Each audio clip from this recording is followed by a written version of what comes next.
bahwa Allah itu tidak butuh taat kita. Dan Allah tidak akan gagal sebagai Tuhan karena maksiat kita. Nah, jadi agama ini dijual mulai dulu. Kunane kuno agama ini dijual. Dan agama mulai dulu ya prospek. Demi sholat menjaga ekonomi. Jangan demi ekonomi meninggalkan sholat. Jadi dibalik, jadi demi sholat. Nah, di sini kenapa banyak orang-orang soleh dulu ya rata-rata ya berpolitik mulai sebelum kemerdekaan sampai setelah kemerdekaan. Jadi Assalamualaikum warahmatullahi wabarakatuh. Sahabat Ngaus Gus Baha dimanapun Anda berada, alhamdulillah pada kesempatan ini kita bisa berjumpa lagi di channel Ngaus Gus Baha. Mari kita simak bersama-sama pengausan beliau. Bismillahirrahmanirrahim. Subhanaka la ilma lana illa ma 'allamtana innaka antal alimul hakim. Allahumma shalli wa sallim ala sayyidina Muhammad wa ala alihi wa sahbihi ajma'in. Amma ba'du. Saya tidak akan cerita tentang perspektif kesehatan karena ini wilayah yang menangani kesehatan. Mereka lebih spesifik, lebih tahu. Tapi saya akan cerita tentang sejarah kurban. Jadi kalau dalam tradisi agama itu silaturahim adalah menyambung sesuatu yang seharusnya tersambung. Saya masih ingat pesanan Pak Zaini, berkali-kali beliau bilang saya, agama yang masuk negara enggak konflik itu diantaranya paling spesial itu Indonesia, karena para wali ini mendampingi kultur daerahnya tapi tidak benturan. Misalnya kalau orang Jawa dulu pakai sesajen di sawah-sawah, katanya dimakan penunggunya. Ya penunggunya sawah itu kalau dulu ya pikirannya itu makhluk gaib. Di era modern ya penunggunya itu ya kambing, ayam itu. Jadi ya memang yang makan itu akhirnya. Tapi dulu itu aneh, diistilahkan dimakan penunggunya. Kalimat penunggu itu apa ya gak jelas, apa dengan tanda petik apa penunggu betul gak jelas. Wali-wali datang tidak mengkafirkan itu, tapi terus dirubah jadi sedekah ke tetangga-tetangga. Jadi kultur itu enggak dilawan tapi cukup diubah. Jadi makani demit menjadi sedekah ke tetangga. Nah cerita kurban juga seperti itu. Dulu tokoh-tokoh Quraisy penunggu Ka'bah itu dulu sudah ndak tauhid, sudah musyrik kalau dalam bahasa agama. Itu di mana-mana termasuk kebutuhan pokok manusia itu kalau kumpul-kumpul itu makan-makan. Itu mulai dulu.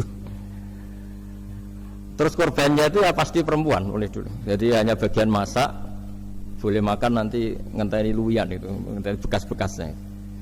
Sehingga yang nyortir Abu Jahal CS itu. Jadi yang kurban harus hewannya bagus, spesial, bahkan nggak boleh dikawinkan. Hewan yang mau dikorbankan itu nggak boleh dikawinkan, nggak boleh pernah dikendarai, nggak boleh pernah dipakai bajak sawah dan sebagainya. Semuanya serba spesial. Nanti dikorbankan di Ka'bah, yang dijual Ka'bah. Nah pertanyaannya, Ka'bah ini nggak pemakan daging, yang untung ya ketua-ketuanya ini, karena Ka'bah nggak doyan daging. Dan itu ya di atas namakan Allah, ini demi taqarrub ila Allah, demi itu.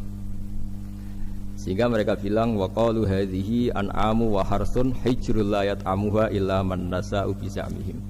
Ini hewan kurban harus spesial dan yang berhak makan hanya orang-orang spesial, yaitu para penunggu Ka'bah, para sadanatul bait. Tapi karena mereka sudah tidak benar, tidak jujur, Islam mau merubah tradisi itu. Tapi kalau tradisi itu dirubah, maka Islam akan terkenal pelit, karena dari acara makan-makan menjadi tidak ada makan-makan. Jadi kadang kebenaran itu harus diganti dengan sesuatu yang tidak ekstrim, karena tadi dari acara makan-makan menjadi sama sekali nggak makan-makan. Maka terus diganti oleh Islam dengan kalimat udhiyah, dengan kata kurban. Nah kenapa itu harus terjadi? Karena kurban itu sebetulnya syariatnya Nabi Ibrahim, di mana orang Mekah itu memang turunan Nabi Ibrahim, sehingga sisa-sisa makan-makannya masih. Cuma mulai ada melenceng, ada sesajen, ada khurafat, ada bid'ah. Kemudian itu mulai masalah.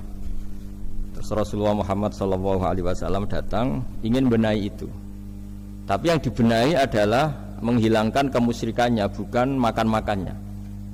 Akhirnya diganti oleh udhiyah. Nah kenapa ada kurban? Kalau dalam banyak literatur, Nabi Ibrahim alaihissalam itu nabi yang paling dengan tanda kutip mengklaim kalau beliau itu orang paling sayang kepada Allah, paling dekat kepada Allah. Nggak ada yang dicintai selain Allah. Beliau memaklumatkan itu baik secara lisan maupun di gemuruh hatinya, di bisikan hatinya, di detak jantungnya, pikirannya seperti itu. Pas itu beliau belum punya putra karena beliau termasuk lambat punya anak. Suatu saat ditakdir punya putra yaitu Ismail. Pas seneng-senengnya jalan, pas seneng-senengnya punya anak, sama Allah disuruh nyembelih. Anak kamu harus kamu sembelih. Ibrahim kaget. Kenapa ya Allah? Kamu adalah orang yang sering ngomong bahwa yang paling kamu cintai saya. Tapi setelah ada anak kamu, kayaknya enggak. Protes Nabi Ibrahim, Pak. Yang benar Gusti, iya harus anak kamu. Karena beliau kadung janji, kadung komitmen yang paling dicintai Allah, tidak ada yang lain. Saya akan mencintai engkau ya Allah, meskipun harus mengorbankan anak saya. Sehingga cerita terus disyariatkannya kurban itu. Ketika Nabi Ibrahim berkomitmen melaksanakan perintah itu, Ismail juga mau nurut, bersama Allah diganti oleh hewan kurban yang bernama kambing. Sehingga versi cerita itu bahwa Allah akan maklumi ketika orang mencintai Allah secara serius, bersamaan dengan itu orang juga mencintai anaknya dengan proporsi masing-masing. Itu di khazanah-khazanah yang saya baca. Versi kedua, tapi ini nanti nggak perlu dipertanyakan. Nanti kalau UGM tanya itu versi yang paling baik, yang paling benar gimana? Yang tanya juga bid'ah, yang jawab juga bid'ah nanti.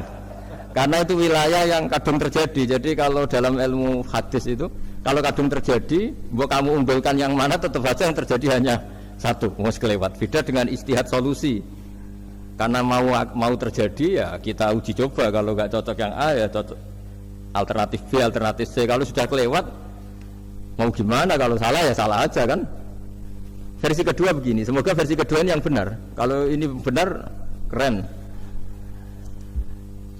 Nabi Ibrahim itu memaklumatkan diri. Kalau dalam bahasa Arab itu iddia itu mengklaim bahwa dia adalah orang yang paling sayang terhadap makhluk Allah, semua hamba Allah. Terus beliau diterbangkan ke langit. Ya karena UGM ini lembaga akademik, nanti saya baca teksnya. Kalau bahasa Arabnya itu takbirnya. Diterbangkan ke langit, ke alam malakut. Ya tidak usah ditanyakan saya terbang gimana, nanti ribet nanti itu.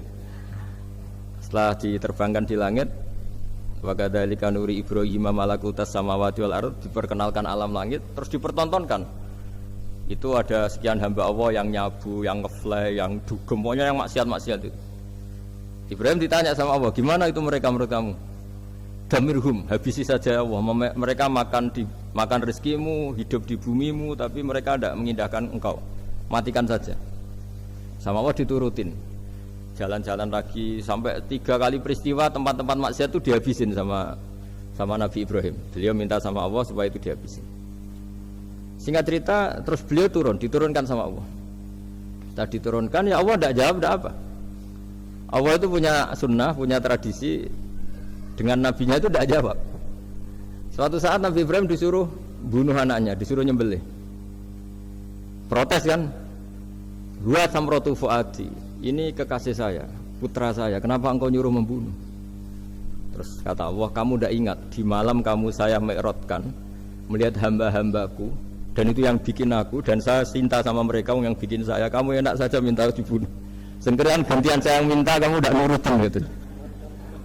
Kamu pas minta saya tidak tak pikir, langsung tak turutin. Kenapa saya yang sekarang minta kamu mikir gitu. Tapi huwa samratu fuadi, itu buah hati saya. Dan memangnya makhluk-makhluk itu makhluk siapa? Saya yang bikin. Kamu enak saja nyuruh bunuh. Nah semenjak itu tuh jadi kearifan kita. Makanya Mbak Ova ini kalau guyonan di dunia kiai, kalau ada majikan bentak pembantunya yang salah meletakkan piring atau gelas, pasti cara berpikir mesti pembantunya tidak cantik. Karena kalau salah tok kok dia cantik, itu mesti mikir. Nggak bisa orang bentak orang cantik gitu. Jadi sama, misalnya saya janjian sama Gus Fikar, janjian Gus datang hari Senin gini-gini, ternyata beliau nggak datang. Kalau saya tidak punya utang, tidak atasan saya pasti marah. Sudah janji kok gini-gini. Saya bisa marah itu sebetulnya sebabnya itu dua. Saya kecewa dan dia tidak punya jasa. Tapi yang diomongkan hanya, wah semua kamu khulful wa'di apa? Enggak tepat. Coba kalau ini atasan saya jadi dosen karena beliau misalnya. Saya punya utang beliau. Mbok nyulayani janji apa kan? Nggih betul napa-napa. Sama. Ada majikan mencintai pembantunya karena sangat cantik. Mana ada mencahno piring. Omahe dirubah. Itu enggak betul. Sama. Makanya ada guyonan di dunia kiai itu, ada anak perempuan kan enggak lazim ya, perempuan pakai GL Pro kalau dulu, mungkin sekarang pakai Ninja, pakai celana jin. Sopo iku wong luput suwuk itu? Siapa itu perempuan kok gitu? Niku ponakane jenengan, Mbah. Astagfirullah, muga-muga pangeran nyepuro. Jadi langsung rubah dari maksudkan menjadi ndak karena keluarga. Nah, jangan-jangan kebencian kita pada maksiat itu oke, kita wajib benci maksiat, tapi tetap ada catatannya. Plus yang maksiat itu tidak orang yang terkait dengan kita. Coba kalau yang maksiat itu orang yang terkait dengan kita, itu anak kita, ponakan kita, mungkin istri kita, paling mintanya ya Allah ampuni. Sama-sama maksiat, yang satu minta dihabisin, yang satu kita minta diampuni. Fair gak kita sebagai manusia? Tidak fair. Tidak fair. Nah, ya iya gak fair. Apa ya fair? Mikir. Makanya kalau ada guyonan, ya itu tadi. Ada supir salah dimarahin, pasti supir ini belum pegang rahasia. Tapi kalau sudah pegang kartu, si majikannya punya apalah gitu, simpanan gitu, wah ini pegang, berani marah gak tuh? Tidak, ini dokter kelik juga ada masalah. Itu pengalaman sekali. Jadi itu guyonan kiai, makanya jadi manusia itu gak pernah adil sebenarnya. Makanya Allah pernah mensifati manusia itu bakanal insanu zaluman jahula. Manusia itu sangat zalim dan sangat bodoh. Kalau misalnya jenengan tanya, orang soleh pun itu gimana? Orang soleh asal manusia tidak nabi, itu ya mesti ada zalimnya. Makanya kalau dalam kitab Hikam diterangkan, kitab Hikam itu kitab yang olah manusia. Itu menyebut begini, manusia itu siapa? Dijawab, manusia itu mangkanat mahasinuhu masawiyah, orang yang ketika baik saja salah, apalagi ketika salah. Kita misalnya punya toko laris itu, doanya mustajab, laris, pembelinya banyak, kualitasnya bagus. Pasti ada toko sekeliling yang megap-megap karena orang sekarang ke kamu kan itu. Sama di kampus ya gitu, kalau ada kampus besar yang lain pasti ke mahjub, terhalangi karirnya di semua. Sehingga orang supaya terus merasa salah, Rabbana dzalamna anfusana, meskipun kita sedang benar pun. Saya termasuk kiai yang kalau ngelepas haji, mungkin yang haji itu mangkel. Karena saya tidak pernah muji-muji haji, meskipun saya melepas orang haji. Umumnya kiai kalau ada orang haji kan dilepas haji mabrur, tidak ada lain balasan kecuali surga. Saya itu karena pernah kecil, pernah dengerin masyarakat. Itu ngenes ketika si kiai pidato tadi ternyata ngenes. Ngenesnya seakan-akan surga itu hanya milik yang haji. Wah, nak koyok kula sepundi Gus, wong kula ora kelar kaji. Semenjak itu setelah saya jadi kiai ya dendam juga. Akhirnya setelah saya jadi kiai kalau ngaji, orang yang haji mabrur balasannya surga, orang yang fakir sabar juga surga, orang yang sering dimarahin istri juga surga. Terus pokoknya surga lah terus. Sampai yang mau haji itu, Gus, gimana kok bahas kita kok sama dengan mereka? Ya karena saya ada ulama pesanan kata saya. Jadi artinya gini, ketika Anda muji ibadah haji, jangan kira yang ngenes tidak banyak, yang ngeluh juga banyak, karena mereka ada takdir gak mampu haji. Itu hebatnya Islam. Islam juga datang dengan solusi-solusi. Misalnya Jumatan itu hajinya orang miskin, orang yang ingat Allah mulai subuh sampai matahari terbit juga sama dengan umroh. Jadi karena tidak semua orang itu mampu haji. Jadi itu Islam. Jadi nanti tak bacakan, jadi versi kedua itu Nabi Ibrahim diperingatkan Allah bahwa tidak seperti itu cara mengelola hambaku. Nah, Islam ini kata Allah anit tabi' millata Ibrahim hanifa. Referensinya Islam, mentornya Islam itu Nabi Ibrahim. Sehingga kita alhamdulillah punya sejarah wali songo. Saya punya orang tua Kiai Nur Salim itu sayang sekali sama umat, Mbah Mun juga gitu. Saya sama Profesor Zaini itu sudah mulai tahun 2000, terus setiap hari ketemu juga nggak pernah kecewa. Beliau itu pernah disalahpahami, mungkin Bu Ova belum dengar ini. Pernah disalahpahami karena beliau itu tangan kanannya karena nggak kuat. Jadi kalau ngambil apa itu pakai tangan kiri. Itu pernah disalahpahami ya, mungkin orang hasud karena tidak mengkonfirmasi langsung mengklaim beliau itu kiai profesor kalau apa-apa pakai tangan kiri. Kira-kira pertanyaan sunnah rasulnya mana kan gitu. Beliau itu ya hanya corong Jawa itu berambang, agak nangis tapi tidak sampai keluar air mata tapi berambang. Beliau bilang gini ke saya seharusnya gimana Mas Pak? Ya kalau Pak Zaini ingin jadi wali ya tidak usah menjelaskan. Kalau Pak Zaini ingin menjelaskan berarti ingin diakui makhluk. Tapi kalau nggak dijelaskan mereka salah paham terus. Tapi cepat jadi wali karena sudah mulai mengabaikan apa kata mereka. Tapi kalau menjelaskan ya enggak, ya lama jadi walinya. Tapi bagusnya orang nggak salah paham. Pak Zaini tertawa-tawa.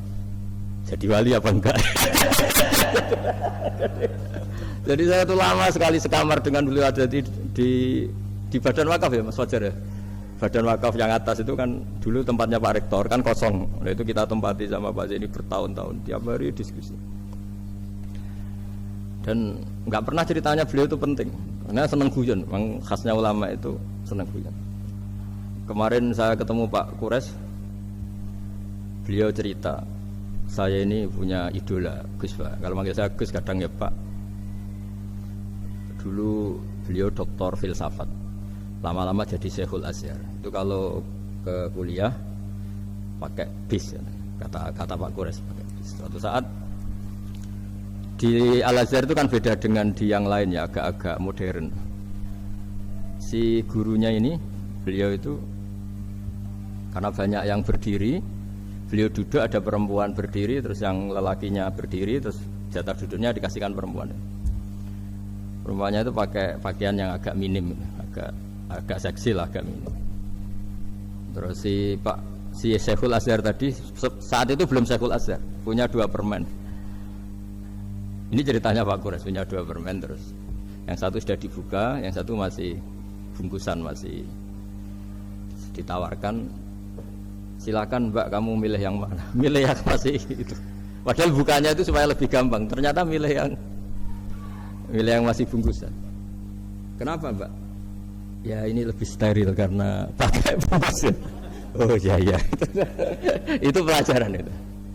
Terus Pak Kures nantang saya, Gus Pak punya enggak cerita tandingan? Wah kalau saya kebalikannya Pak. Di kereta itu ada Cina, enggak khitan ya. Ketemu sama kiai kampung. Kenapa khitan? Enggak khitan juga sama gini-gini gitu. Terus saya dikasih pisang. Terus dimakan, dikupas dulu. Kok udah langsung aja? Terus kata Pak Kures, nah ternyata sama Pak Zaini sama Pak Kures itu dibalik ke profesorannya. Ceritanya itu ya guyon terus. Karena memang agama ini itu kalau masalah kebenaran itu serius, tapi dibalik kebenaran ini yang perlu dicatat oleh semua yang mencintai agama ini, bahwa Allah itu tidak butuh taat kita, dan Allah tidak akan gagal sebagai Tuhan karena maksiat kita. La tanfa'uhu ta'atuhum wa la tadurruhu maksiatuhum. Allah tidak akan ngefek ketika semua orang taat ya gak ngefek, semua orang maksiat juga gak ngefek. Karena Allah ini zat yang punya eksistensi sejati, sehingga hubungan kita dengan Allah itu tidak ngefek ke Allah, tapi ke kita sendiri.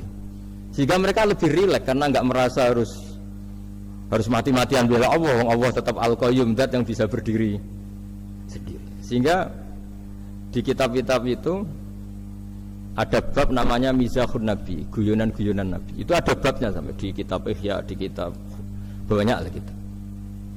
Masyhur itu suatu saat ada orang sepuh sowan ke Nabi karena sudah sepuh. Beliau pamit lah, kira-kira jam segini pamit, ya Rasulullah saya mau pulang karena nanti kemalaman.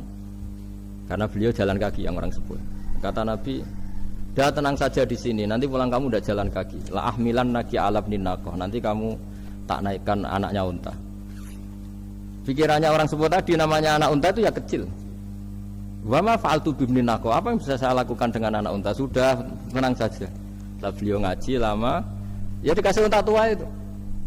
Silakan kamu bawa unta saya ini. Ini kan unta tua, ada anak unta. Ya meskipun tua ya anaknya unta. Ya, tapi cerita saja. Meskipun tua juga anaknya unta. Jadi agama itu rileks. Nabi Ibrahim kembali lagi ya karena syariat Ibrahim. Nabi Ibrahim itu pernah minta supaya nyawanya itu diperpanjang karena umumnya orang itu kan ingin nyawa panjang, ingin umurnya panjang. Beliau yakin penting nyawa panjang, umur panjang. Allah tidak jawab gak apa. Suatu saat ada tamu, orangnya itu sepuh sekali. Nabi Ibrahim karena orang yang sangat menghormati tamu dikasih kurma, anggur. Itu setiap dimakan dikunyah meler lagi keluar. Karena sudah sepuh, nggak ada giginya, dikunyah keluar lagi. Itu jawabnya Nabi Ibrahim, ya Allah, masuk lagi ke kamar, sholat lagi, mengcancel doa panjang umur. Katanya Ibrahim, oh jenengan jawab toh. Gitu. Artinya kalau ingin tua sekali ya nasib kamu kayak itu gitu. Jadi karena beliau tahu itu jawaban terus masuk kamar, oh jawab tuh Gusti jenengan, terus membatalkan doanya. Itu Nabi Ibrahim. Kalau orang sekarang enggak, dongo ngarani, ya tua ya tetap sehat, tetap wah itu. Itu lebih ribet itu. Iya, jadi karena doa itu kalau enggak diperjelas itu ya repot. Ini cerita supaya kita berislam itu ceria. Saya Mbah Mun itu meskipun kiai top, senengannya nggih guyon bapak saya. Tapi guyon itu ada yang wajib. Saya dulu itu janggal. Ini cerita ya, mungkin kalau di kampus-kampus umum agak asing, tapi ini cerita. Nuduh zina itu dosanya besar sekali. Saya ulang lagi, nuduh orang lain zina itu dosanya besar sekali. Disebut bab qadzaf.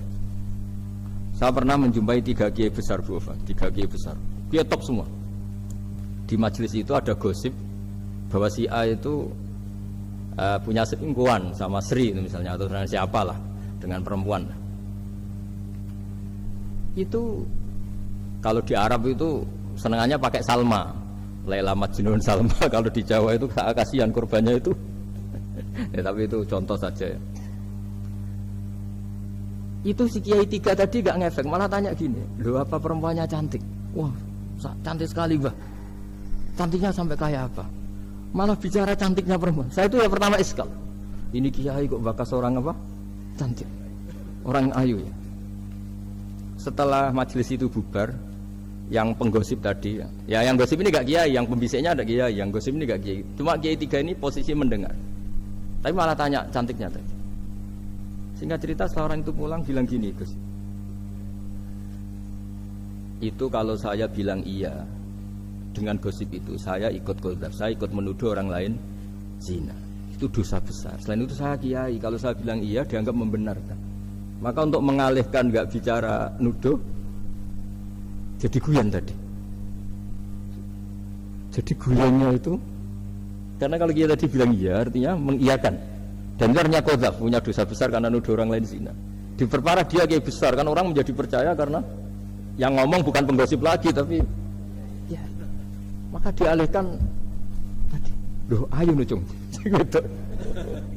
Sampai segitunya kearifan. Sehingga dulu ketika Ma'is itu seorang sahabat yang pernah salah besar. Itu Nabi ketika beliau ada gosip salah gitu ya, Nabi masih jangan-jangan kamu hanya mimpi cung, jangan-jangan kamu hanya megang tapi tidak sampai zina. Sampai terakhir Nabi tanya, afi aklikaseun, jangan-jangan otak kamu itu sudah agak error. Saking tidak inginnya Nabi mempercayai hal-hal seperti itu. Nah problem kita di zaman sekarang justru kadang nyari-nyari supaya tahu buktinya. Yang dulu para orang soleh menghindari bukti itu supaya nggak suudzon, sekarang orang mencari-cari bukti. Padahal itu dilarang, wala tajassasu, orang nggak boleh mencari-cari kesalahan orang lain. Nah itu kearifan yang saya dapatkan dari Bapak, dari Mbah Mun, dari Pak Zaini, dari Pak Gures. Mereka orang-orang yang luar biasa menghindari ngomong penting. Sekarang itu orang banyak yang sering ngomong penting. Sebenarnya itu malah salah. Karena kalau ngomong penting itu vonis terhadap orang lain. Tapi kalau kamu rileks, tidak. Nabi dulu itu rileks sekali. Ketika beliau ngaji gini, terus ada pemuda lewat bawa cangkul mengabaikan pengajian Rasulullah. Banyak sahabat bilang, celaka orang itu, ada Nabi ngaji kok tidak ikut. Jawabannya Nabi unik. Jangan-jangan dia punya keluarga yang harus kerja, dan kalau harus kerja untuk nafkah keluarganya itu juga ibadah. Itu ya sunnah saya. Jadi Nabi rileks saja, tidak tersinggung, tidak. Nah, kenapa kita butuh rileks? Karena kebenaran sekali dipaksakan itu jadinya benturan. Dan itu wali-wali Songo itu dulu sudah berpikir seperti itu. Sehingga Pak Zaini yang sering ngendikan sama saya, kita ini bisanya mengikuti Mas Bah, kalau manggil saya Mas, tidak bisa benturan. Sehingga tadi ada modifikasi dari sesajen menjadi sedekah, dari apa menjadi apa. Jadi tidak langsung benturan. Dan itu khazanahnya, bacaan-bacaannya banyak sekali. Termasuk peristiwa Udhiyah tadi. Jadi dulu kurban itu dipakai ajang orang-orang tokoh Quraisy supaya dapat daging yang bagus, di atas namakan Ka'bah. Jadi agama ini dijual mulai dulu. Sekunane kuno agama ini dijual. Dan agama mulai dulu ya prospek. Ka'bah itu bisa menyedot wisatawan berapa, wisata religi. Sehingga dulu ada Ka'bah tandingan, perhitungannya juga ekonomi. Jadi mulai dulu itu ya sudah seperti itu. Mau apa Mang, Allah bikin dunia seperti ini. Jadi dulu, mulai dulu agama itu ya, sampai orang Yahudi gak mau iman sama Nabi ya pikirannya sederhana. Kalau saya tokoh banyak yang sowan, banyak yang ngasih-ngasih. Kalau saya ikut Muhammad, saya anak buah, yang ngasih saya siapa? Jadi perhitungannya juga ekonomi. Jadi ketika Abraham mau bikin apa Ka'bah tandingan, itu perhitungannya juga ekonomi. Jadi ribet kan memang kalau manusia itu sudah ribet. Tapi Islam ini datang bukan untuk itu, tapi memaklumi itu. Itu hebatnya Nabi Ibrahim. Ketika beliau berdoa, ya Allah, keluarga kami saya tempatkan di Mekah. Rabbana liyuqimus sholata faj'al af'idatam minan nasi tahwi ilaihim warzuqhum minas samarat. Cuma menurut Islam dibalik, ya Allah, kita ini ingin anak-anak kami ini bersujud kepada Engkau, ingin anak-anak kami ini melakukan sholat. Tapi mereka ini manusia yang untuk ketahanan hidupnya butuh makan, butuh rizki, butuh ekonomi. Maka tolong ekonominya dijaga ya Allah. Jadi dibalik, demi sholat menjaga ekonomi. Jangan dengan demi ekonomi meninggalkan sholat. Jadi dibalik, jadi demi sholat menjaga ekonomi. Juga termasuk menjaga politik. Andaikan tidak ada orang Islam yang cakap politik, terutama yang soleh-soleh, kemudian negara bikin aturan ala mereka, sholat dianggap larangan, pengajian dengan larangan, juga repot. Makanya mulai dulu kiai-kiai itu ya politik, karena nggak ingin negara ini diatur oleh orang yang anti sholat, anti agama. Karena kalau negara terserah yang sedang jabat, kemudian yang jabat tidak soleh, bisa nganggap maksiat-maksiat tidak ilegal, yang pengajian justru ilegal. Nah, di sini kenapa banyak orang-orang soleh dulu ya rata-rata ya berpolitik mulai sebelum kemerdekaan sampai setelah kemerdekaan. Jadi itu ada filosofinya. Nah, bahwa ada oknum-oknum yang tidak seperti itu ya monggo, itu oknum. Tapi sebetulnya awal-awalnya kenapa banyak orang soleh yang politik, karena nggak ingin negara ini dipimpin oleh orang-orang yang anti agama, anti kebaikan. Sehingga berkahnya apa? Berkahnya negara ini berkonstitusi secara Islami. Meskipun tidak negara Islam, tapi tadi hak-hak asasi manusia terjaga, hak belajar, hak beragama, hak ibadah. Coba bayangkan kalau kita jadi korut, Korea Utara kan pusing. Jadi, nah itu uniknya, lagi-lagi ini cerita uniknya. Itu mulai dulu itu tidak ada benturan. Ketika ada Masumi, ada Partai NU, ada macam-macam. Muhammadiyah datang di Jogja itu Mbah Ahmad Dahlan itu teman dekatnya Mbah Hasyim. Saya tahu banyak tentang, namanya dulu Darwis. Itu dulu ngajinya sama pernah buyut-buyut Qiyami di sini. Dulu ngaji Mbah Soleh Darat, Mbah Ahmad Dahlan sama siapa itu Mbah Hasyim. Ketika di Mekah yang Mbah Ahmad Dahlan ngaji Syekh Khotib Minangkabau itu ya sama Mbah Hasyim. Nah kebetulan Mbah Ahmad Dahlan hidup di Jogja yang zaman itu sudah khurafatnya kayak apa, karena ada sistem agama yang sangat, menurut beliau sangat jauh dari Islam yang murni. Terus beliau revolusinya seperti itu. Yang Mbah Hasyim nempat di Jombang. Nah itu kan murni ilmu sosial, murni muqtadul hal. Terus beliau punya metode yang berbeda, tapi nggak masalah, mulai dulu nggak masalah. Kemudian jadi kalau yang kadang-kadang memasalahkan tuh ya memang yang nggak tahu masalah. Sebenarnya dulu itu ya biasa aja, karena ya itu urusan metode, urusan. Saya teruskan masalah udhiyah. Jadi yang diceritakan Nabi Ibrahim tadi, bahwa benci seseorang kita atas namakan maksiat itu tidak segampang itu. Karena jangan-jangan kebetulan yang maksiat itu keluarga kita. Apakah kita punya kebencian yang sama saat yang maksiat itu keluarga kita, atasan kita, teman kita? Ya kayak tadi, kalau saya corong Jawa dibelenjani janji, ada orang janji sama saya nggak tepat waktu. Saya bisa marah itu pasti sebabnya jelas. Itu bawaan saya nggak berjasa sama saya. Kalau kata dokter Kelik nggak cantik ya. Tapi kalau itu orang yang misalnya rektornya bilang, maaf ya saya tidak bisa datang hari ini. Oh tidak apa-apa. Pasti manut itu. Atau yang nyelayan dijanji kiai itu. So kamu harus teko itu. Ini betul apa-apa. Gayanya aja kita marah karena full wadi apa ingkar sama. Intinya Nabi Ibrahim itu coba kalau yang maksiat itu anak kamu berharap saya ngasih tobat kan, bukan langsung tak habisin kan. Intinya Allah ingin bilang ke Nabi Ibrahim, andai kan yang maksiat itu anak kamu, ingin saya menghabisi apa tak kasih tobat? Ya kasih tobat ya. Ya seperti itu saya yang bikin. Maka di Al Azhar sana kalau cerita orang-orang alim itu masyhur. Ada tempat maksiat mau dihabisin sama orang-orang yang sangat keras. Ketemu Syekh Mutawalli Sa'rawi, ditanya, andai kan mereka mati saat maksiat, itu mereka ke surga apa ke neraka? Ya ke neraka. Terus ditanya sama Syekh Mutawalli, kalau mereka ke neraka, akan adzalika muradan Nabi? Apa seperti itu yang digedaki Nabi, umatnya mati terus masuk neraka karena belum tobat? Tidak, Nabi inginnya mereka tobat dulu. Ya sudah, jangan dihabisin. Kamu berproses ikut mentobatkan mereka. Kebetulan ini mau mendengar. Jadi kita lunak, kita baik itu ya semuanya ingin la'allahum yarji'un, semoga mereka kembali, mereka tobat. Bukan lunak dengan arti mengakui maksiat itu satu kebaikan, itu yang bahaya. Kalau lunak sampai mengakui itu maksiat itu kebaikan, itu bahaya sekali. Tapi kita lunak karena kita ingin berproses untuk bertobat. Karena tadi kalau kita punya nurani itu mesti, andai kan yang maksiat itu anak kita atau teman dekat kita atau orang yang berjasa sama kita, apa kita bisa tegas? Kira-kira gimana? Bisa kamu tegas sama anak kandung? Berat.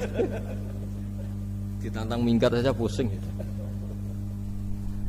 Ya, makanya terus ini saya baca teks aslinya ya, supaya mungkin sebagian yang punya kitabnya atau memang punya tradisi akademik supaya mendengar ini. Saya baca ini versi yang kedua ini di kitab Hikam. Kitab Hikam itu termasuk kitab pegangan para kiai, halaman 4 juz 2. Diredaksikan gini, waqat adzabahu ta'ala, ini masih tentang kurban. Waqat adzabahu ta'ala khalilahu Ibrahim fi ba'di mawatinihi al-azimah. Jadi Allah kalau dalam bahasa Arab memberi teguran itu namanya takdib. Makanya kalau orang nakal itu, kalau orang Jawa bilang kurang ajar. Sebenarnya ajar itu kan tahun ajaran baru. Ajar itu kan barang baik. Ya kan disebut tahun ajaran baru. Pengajaran, ajar itu kan barang baik. Jadi kalau kurang ajar berarti kurang baik. Itu bahasa Arabnya orang yang kurang ajar perlu diajari. Itu kalau orang Arab bilang ditakdib. Diwarai toto kromo, diadabkan. Jadi belum punya adab diadabkan. Itu udah. Tapi tentu Nabi Ibrahim nggak sampai kurang ajar. Ini kan cerita bahasa ya. Jadi kalau sebenarnya ajar itu udah buru-buru kurang ajar, berarti orang ini kurang pelajaran, kurang. Tapi di Jawa itu agak salah kaprah. Kalau kurang ajar itu ekstrim. Misalnya duduk di meja itu disebut kurang ajar. Sebenarnya ada se-ekstrim itu. Saya teruskan ya. Terus wa 'allamahu kaifa yatakhallaqu bihadzal khuluqil karim inda tilaihi alal asrar.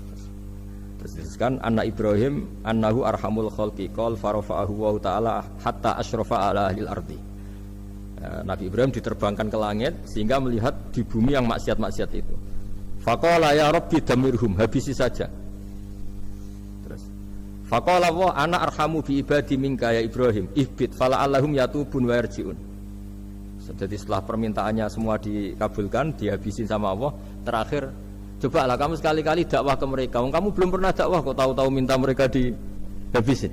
Coba kamu dakwah, jangan-jangan mereka mau kembali. Nah terus sebagian cerita itu terus diteruskan ketika suatu saat Ibrahim akhirnya diminta menyembelih putranya. Inni ara fil manami anni atfahu kafang dzurmata taro falamma tashammara lidzalik wa akhadha sikin biyadihi qala Allahumma hadza waladi wa samratu fuadi wa ahabbun nasi ilayya. Ya Allah, ini buah hatiku, ini orang paling saya cintai, kenapa engkau menyuruh ini supaya saya bunuh? Terus beliau dijawab sama Allah, ama ta'lamu anni rahimun bi ibadi kama anta syafiqun bi waladik. Fa idza sa'altani ihlaka 'abdi as'aluka dzabha waladik wahidan bi wahidin. Jadi kalau dulu kamu minta supaya hamba saya tak habisin karena maksiat, sekarang saya juga minta kamu menghabisi anak kamu.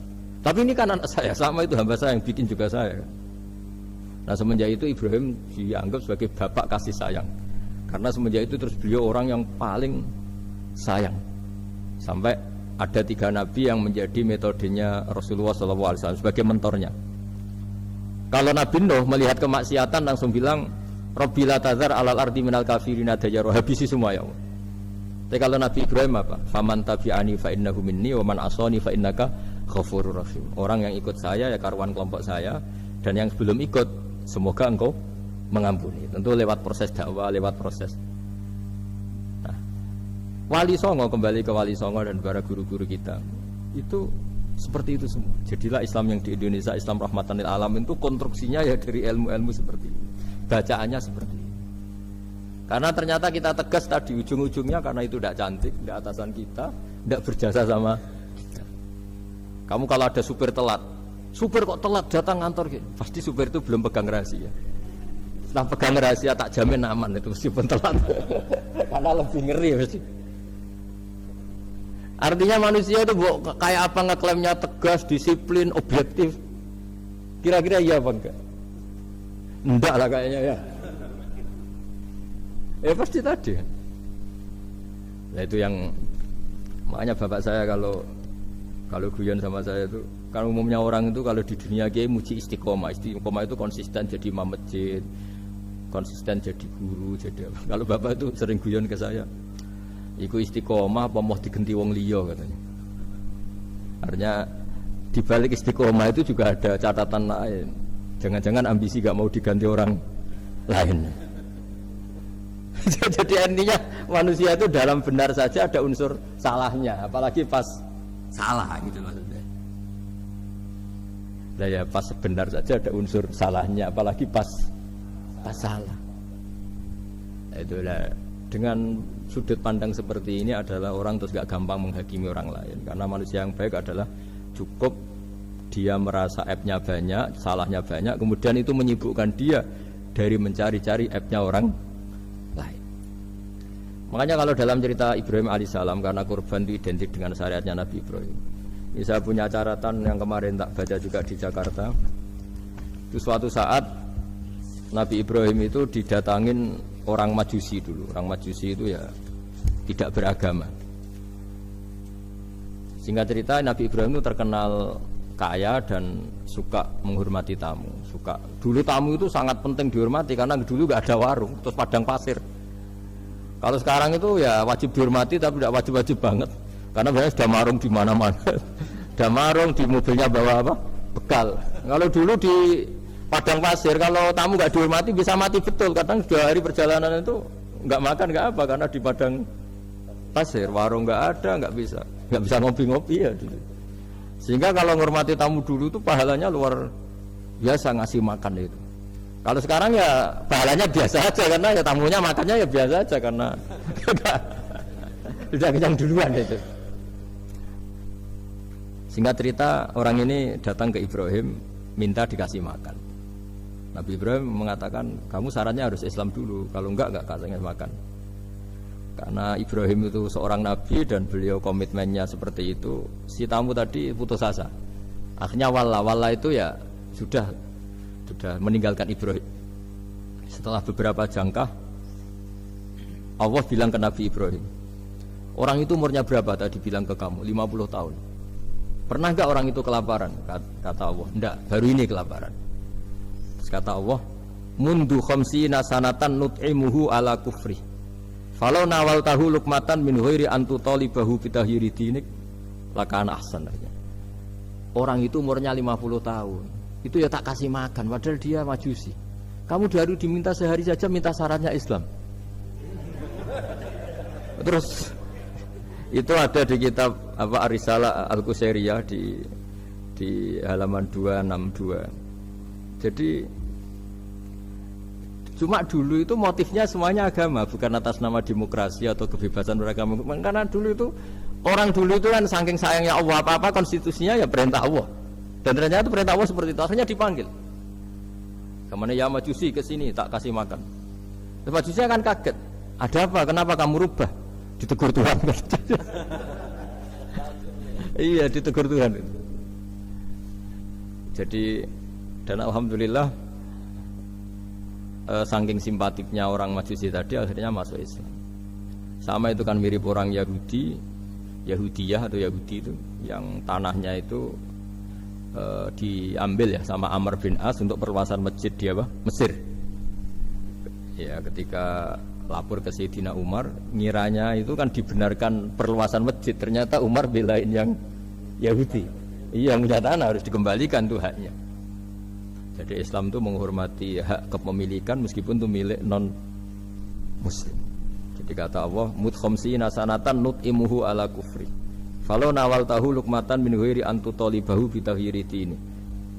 Buat dikasih makan aja, tidak usah nyuruh ganti agama. Wong saya saja yang Tuhan ngasih makan dia sudah 50 tahun tanpa syarat. Tanpa syarat. Ya jadi ini cerita ya Bu Ufa. Jadi kita mungkin kenangan saya dengan Bapak, Bu Ufa dengan Profesor ini kebetulan teman dekat sekali sama saya dan hampir tiap hari saya ketemu minimal 3 jam bertahun-tahun. Sampai kalau kehabisan cerita, akhirnya cerita keluarganya karena kesuwan belajar, karena akhirnya cerita keluarga. Maksud saya tadi ini saya cerita ini barang baik. Ketika beliau pernah ditahan karena aktivis dulu, itu pas mau lahirnya Bu Aufa, terus beliau berdoa mati-matian, delalah dibebaskan. Beliau sempat nunggui kelahirannya Bu Aufa ini, terus dinamai Aufa Amalia. Itu kalau dalam bahasa Arab itu Aufa itu Allah memenuhi apa yang saya angen-angen. Jadi itu ceritanya itu gitu. Jadi nama itu spontan aja ketika iya, jadi beliau itu aktivis dulu. Bukan dipenjara karena korupsi atau kriminal, bukan karena aktivis. Karena kalau model sekarang Bu, kalau nggak dijelaskan detail ditahan karena aktivis, nanti dikira ditahan karena yang lain. Ribet kan? Jadi ditahan karena beliau itu dulu aktivis, bukan karena. Ya, saya kira demikian. Alhamdulillahirrabbilalamin. Telah kita ikuti bersama pengawasan Gus Baha di channel Gus Baha. Semoga dengan senantiasa mengikuti pengajian Gus Baha, kita semua oleh Allah diberikan ilmu yang bermanfaat. Amin.